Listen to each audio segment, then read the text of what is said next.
So if you look at a list of the greatest films of all time, this movie would be on there, but it's a movie that I have not seen yet. And that movie is Casablanca.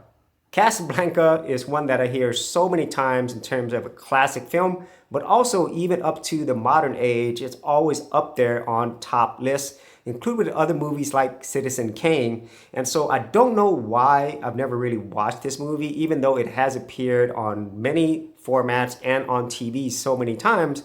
But today, I'm gonna change that. So let's go ahead and open this up, put it into my media server, and check out Casablanca. Okay, so this isn't anything special. It's just a standard edition. So just the movie in there, and that's it. So let's go ahead and put this on my computer, into my media server, and go ahead and enjoy this wonderful classic movie.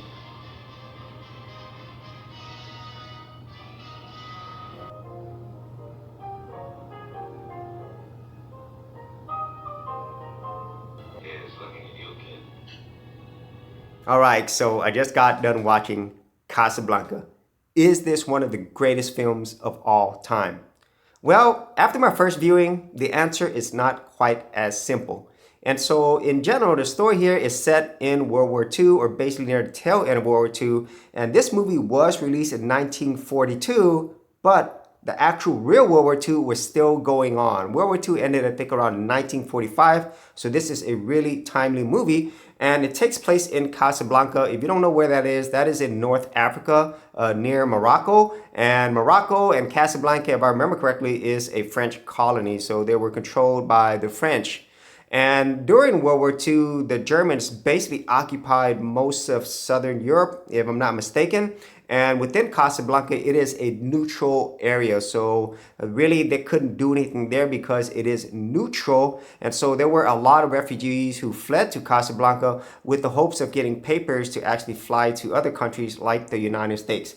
And within this, we have this cafe. It's called Rick's Cafe Americano, if I'm not mistaken. And the owner of it is Rick, played by Humphrey Bogart. And within this, we also have the captain of the police there, Captain Renault. And they have a pretty good, but also, I would say, really touchy relationship, you know, where things could happen at any time because of the situation going on with the war.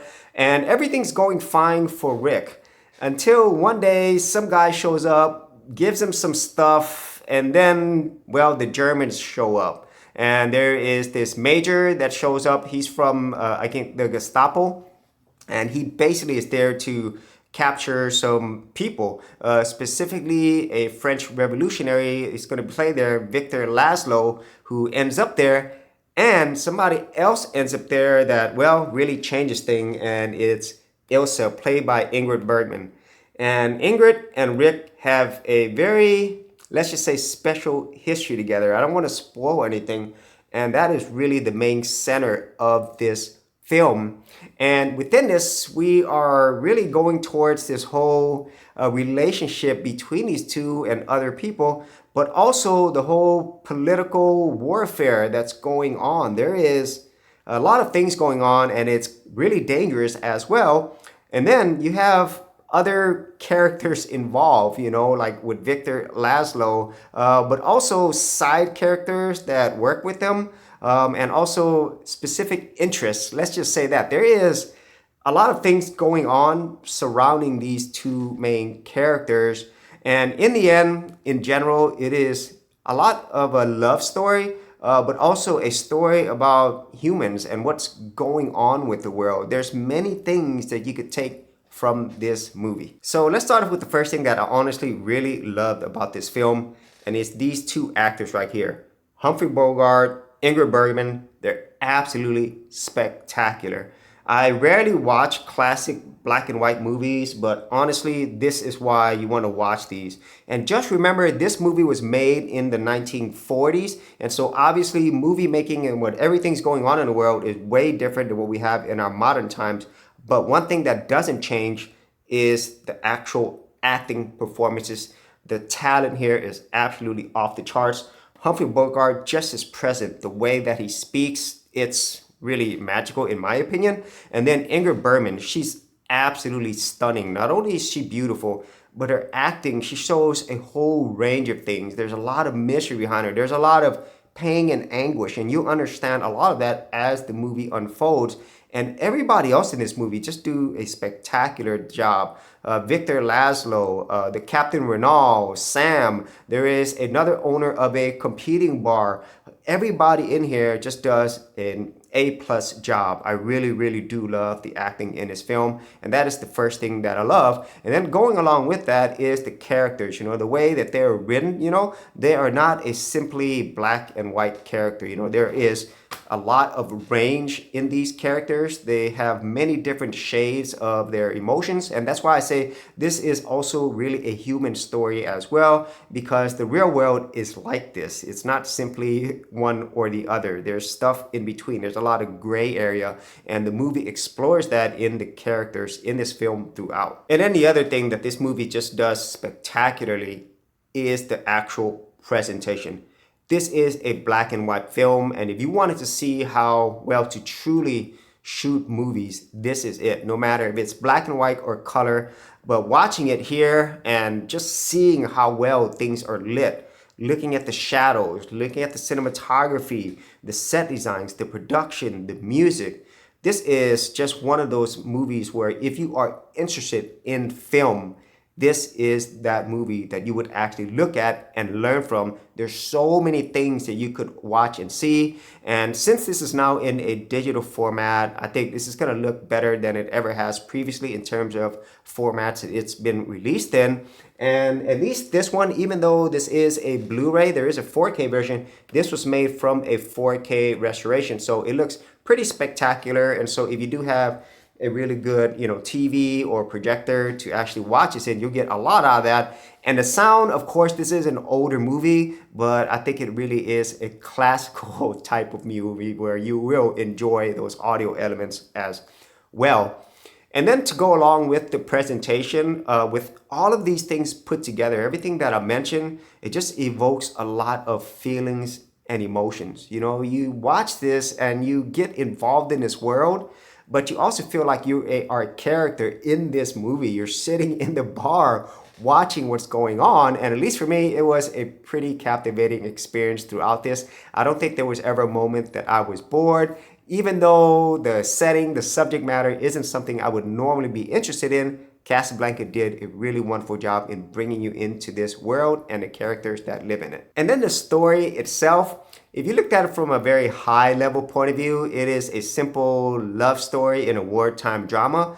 But as I kind of like mentioned a little bit earlier, there are a lot of things going on, and it has a lot to say, not just about what's going on with the war, but also about people, about your allegiances, your loyalty, love, betrayal, lies, honesty. There is so many things. That's why I say it's a very human movie. And so if you watch this movie, I'm pretty sure I'm going to watch it more than one time. I'm going to watch this again. You probably get other things from this film, because if you're watching it at the beginning, maybe you're like me, where you're like, yeah, that's a really good movie, right? Or for some people, they might be like, oh, it was an okay movie.